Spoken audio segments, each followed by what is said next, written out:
matches, and had loved the matches that I had with Kurt. He was one of the most fun guys I ever worked with in the ring. I have some great memories of working with Kurt. We almost always did the exact same match every night. You know, and every night, halfway through the match, he'd look up at me and go, "What's next?" And I was always like, "How could you forget? I've been doing this for so long, every single night." But anyway, so that's how I kind of got my push, was kind of in solo or singles, was just sort of understanding how and when they would need me, and that my time had come, and it was time. I was saying to Vince a lot of times in those days, like, it's just the real push or it's just the bullshit one. And he would always go, "No, this is the real one." And that was, most of the time, it was the bullshit one. And then finally, I finally got my shot. Now, injuries happen to every wrestler. Talk about what it's like, not only recouping from the injury, but then having to gain all the momentum back when you finally do make your comeback. Well, you know, injuries in wrestling is a good topic. They're not allowed. You can't injure wrestlers. You can't injure each other. Even accidents are not allowed. You can't have an accident. When you body slam somebody and you climb up on the second rope and he's lying there and you jump off and you hurt him, you're a shitty wrestler. You know, that's all there is to it. You hurt somebody. Most wrestlers, when they get injured, you get a pat on the back and you get pushed out the back door, and they don't even call you again. Your push is over. You just can't afford to get hurt, even if it's your own fault. It's like you have to go in there and you have to be spot on every night. You have to know when you have another wrestler's in your hands that he's got a family, he's got kids, he's got bills, he's got a mortgage payment, you got this huge responsibility to protect him. The code I always knew in wrestling is you protect your opponent first and you protect yourself second. You know, he's the most important thing in there, and there's a certain trust and respect that you have to have with every wrestler, and I always had it. I never injured one wrestler in my whole career, which is why I still believe, like when people always go, "Oh, he really believes that tag that he was the best there is, the best there was, the best there ever will be." Well, I was. I never hurt anybody ever, and I think that, you know, I don't want to pick on anybody, but like Seth Rollins, if he'd need me in the face like he'd need John Cena, I would have met him with a baseball bat when he came to the absolute bullshit. You cannot do that to a wrestler. I don't care what it is. I don't know what his excuse is or what his reason was. He was tired, or he did legs that day at the gym, or I don't know what. There's just absolutely no reason to do that to another wrestler. And you know, I don't know what happened with him and Sting. You know, but like when I wrestled Bob Backlund, I didn't do the same kind of moves I did with him that I did with my brother Owen, say. You know, you got to change things up, and you got to respect somebody that's, you know, put in his time and put in his years, like a Bob Backlund or Jerry Lawler or different wrestlers. You got to work their style and cater to them and make them look good and make them feel safe in there. You know, you can't just, you know, you can't do the same things with every opponent. And most of the time, in defense of whatever happened with Sting, but I'm sure that I can only assume that Sting knew what was going on, and that, you know, I'm going to pick you up and throw you backwards into a turnbuckle. You know, that he said, "Okay, that's okay." But the turnbuckles back when I was wrestling, they were actually real ropes and real turnbuckles, in the sense that they were a little loose. You could actually run into them. Today, they're so tight. They tighten those turnbuckles up. That's why when you watch, you don't see anybody take turnbuckles like I used to take years ago. You know, I used to run into them, there was some give in them. Today they're so tight, so something like Rey Mysterio can catwalk all the way across from one side to the other. And it's like, it's great for the high flyers and all that, but for big guys that are wrestling, those turnbuckles you might as well run into a cement wall. And picking Sting up and throwing him into that corner the way he did is, I don't know whose fault that was, whether it was cleared, and like, okay, we're going to do this to you, but I would have thought that out a little differently. You just can't do that you can't hurt your opponents. It's just, when you get hurt or somebody injures you, all I can tell you is what Bill Goldberg did to me, and when I ended my career, it cost me millions and millions of dollars, and then I lost nothing. There's nothing I can do about it. It's like, you just, shit luck for you. Too bad you lost $9 million because Bill Goldberg didn't know what the hell he was doing in the ring. And it's like, there's no margin for errors like that. In pro wrestling, everything is about trust and everything is about safety. If you injure somebody in the ring, you're a lousy wrestler. Fair enough. That actually leads me to my next question. It's always a hot topic, and you've said it a few times, the difference between professional wrestling and sports entertainment. Me, I've always referred to it as professional wrestling, but everybody else wants to refer to it as sports entertainment. This phrase that I'd never heard of until the last 10 or so years. Is it pro wrestling or is it sports entertainment? It's either or. I mean, I'm okay with both. I mean, the sports entertainment is fine. I don't think that says too much. I'm happy to be an entertainer. I'm happy about being included as a sport. Even though it's orchestrated. Wrestling's more like figure skating. Figure skating is a sport, then pro wrestling should be a sport. They should have pro wrestling in the Olympics. Probably be better judges. But it's a lot like figure skating for real. It's all about helping your opponent and telling this story and doing this whole dance out there that when you do a really beautiful dance. Like when I look at my match with Steve Austin, that was here in Chicago, WrestleMania. All I can say is that's what wrestling's all about. That's what two guys working together to tell a story, two guys that are protecting each other. At the same time, they're putting their own bodies on the line, and they're telling this beautiful, violent story. Two guys that hate each other that actually, as soon as the match is over, they hug each other in the back. It's a beautiful thing when it's done right. And all I can say about the match with Austin was that no animals were harmed in the making of that movie. And it was a great match, and I know he's proud of it today, and so am I. But even the Iron Man match with Shawn Michaels, it was more of a contest than it was a work, where two guys helping each other. It was more a case of two guys trying to outshine each other for 60 minutes, but it was still a beautiful, it's a beautiful piece of work. We just both were trying our hardest to give everyone the match that we could, the best match we could possibly deliver, and I've always been really proud of that match. I've seen a few Iron Man matches since then that don't hold a candle to it, and I'll say even like so many of the matches that I had with different wrestlers, I don't want to toot my own horn, but when I think of different wrestlers over the years that have come up to me, from even going back to the tag team days, but mostly in singles, from Roddy Piper to Kurt Hennig to my brother Owen, to Bulldog, to Kevin Nash at Survivor Series, to Shawn Michaels, to Steve Austin. They've all come to me at one time or another and said, the greatest match I ever had was with you.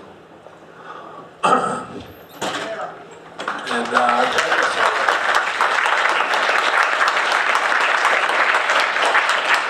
just had one more question before we take it to the audience for a couple of questions. Roddy Piper was very near and dear to us here in Days of the Dead. Can you talk about him a little bit and what it was like working with him in the ring? Roddy was always ahead of his time. He was a big part of where wrestling is today. He was a guy that he really smartened me up to everything about wrestling, especially in the big time. I remember when I first met him, I was tagging up with Hart. We were starting to get over a little bit. He kept saying, he goes, you guys are great wrestlers, but you're never going to make a dime until you start doing promos. If you're not doing promos, you're not prime time guys. You're just guys on the card. And I said, I don't know how nobody asks us to do promos.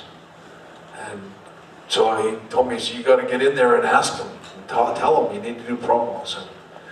And he started that off. And I do remember going into Vince's office and asking him. I would go and see Vince every couple of weeks or a couple of months. I'd go and knock on his door and say, what do I got to do to get out of, like to get up, climb the ladder, and get into the bigger matches?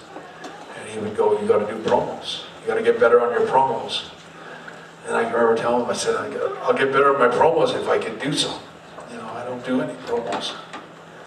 And so then I started, through Roddy telling me to start doing promos and going to Vince about it, we started doing promos, and that's where we got the sunglasses, because I remember the first time I did promos that I was so bad that I could tell I was a nervous wreck, really scared, and I could see it in my eyes, and I ran off and got my sunglasses out of my coat pocket, ran back, and that's where the sunglasses came from my gimmick.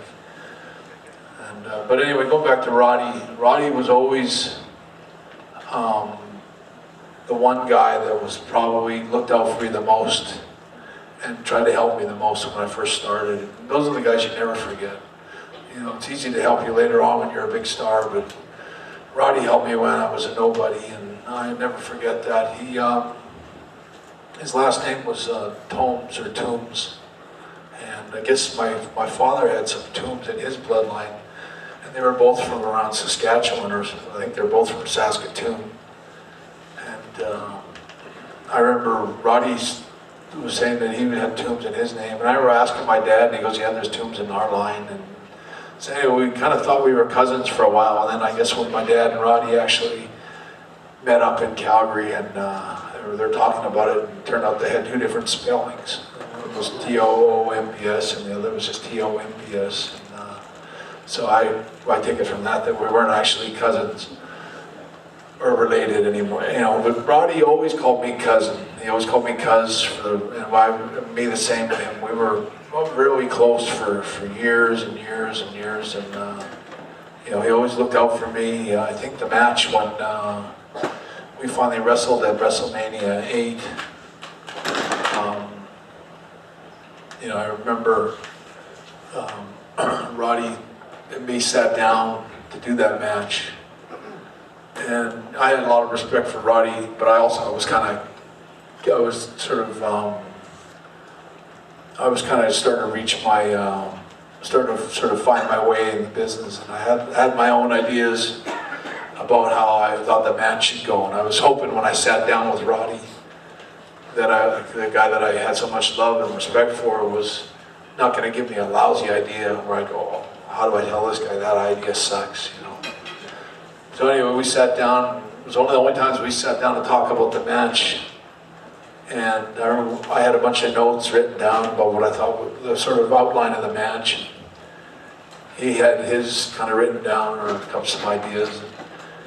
It's funny to think about it, but we end up when he started telling me his outline, I think I remember sort of turning my piece of paper around, and they were the identical sort of storyline with the exact same beginning, the exact same, not all the same spots, of course, but just sort of the outline was all the same. And I remember thought, this looks like when I look back on it now, it's like one of the few times that we both, you click with a guy that you have a lot of respect for. The match that he gave me at WrestleMania 8, if I look back to those days and the guys that were in the dressing room, I don't know of anybody that would have done the same for me that Roddy did. Roddy went in there and did everything for me to make me the star, to put me on that next level. And, guys like Hulk Hogan and Warrior and Jake Roberts, they got pushed and pushed and pushed, and they never did shit for anybody.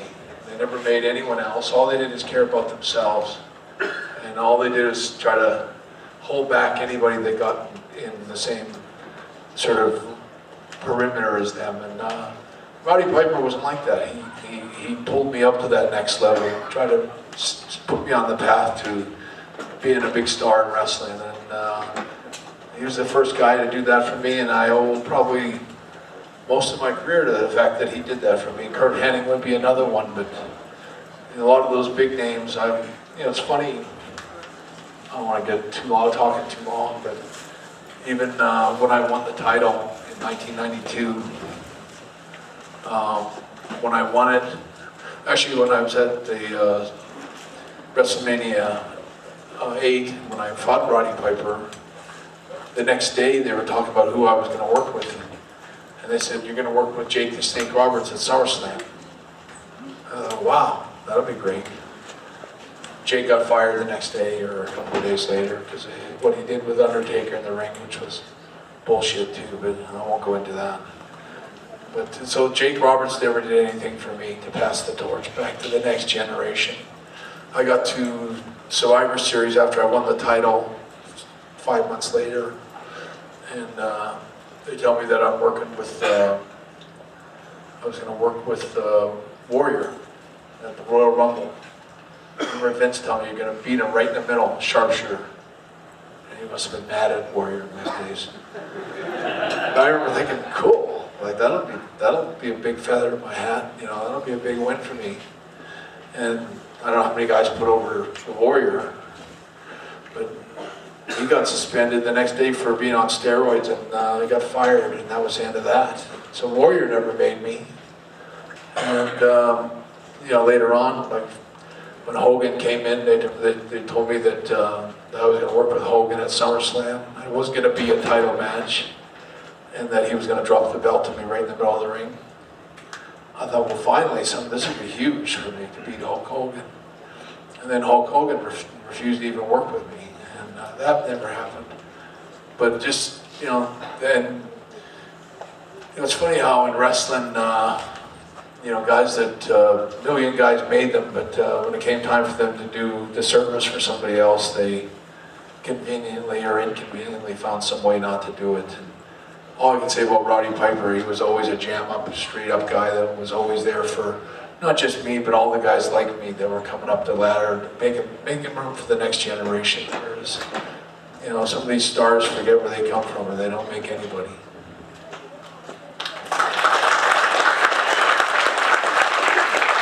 All right, I got Mike here. Mike's got a quick question for you from our audience. Hey, man, first off, it's an honor. I started watching wrestling when I was 4 years old. Now to be with my kid who's 4 years old. Anyways, I grew up going to the amphitheater in Chicago. I don't know how familiar you were, but I believe Sam Bedecker did some announcing for you guys up in Stampede. So we grew up with that. Bad week, Nick Bockwinkel passing away this week. I think I saw a match with you and him on YouTube. And just any reflections on Nick? And one other question, the SummerSlam show in '93. The match you had with Owen was incredible, but what was the reaction after the Undertaker match? I remember being in the arena that night. There was just silence in the crowd. What was the reaction in the locker room afterwards? Well, I'll go, what was the first you want me to talk about? Nick first? Bockwinkel and just the Nick booking not Bockwinkel. working for the Undertaker. I don't know, maybe some guys don't remember Nick Bockwinkel, but he was the best wrestler in the world back when he was AWA champion. I don't know. You can talk about your Hardy Races and your Vern Gagne's and different champions in those days.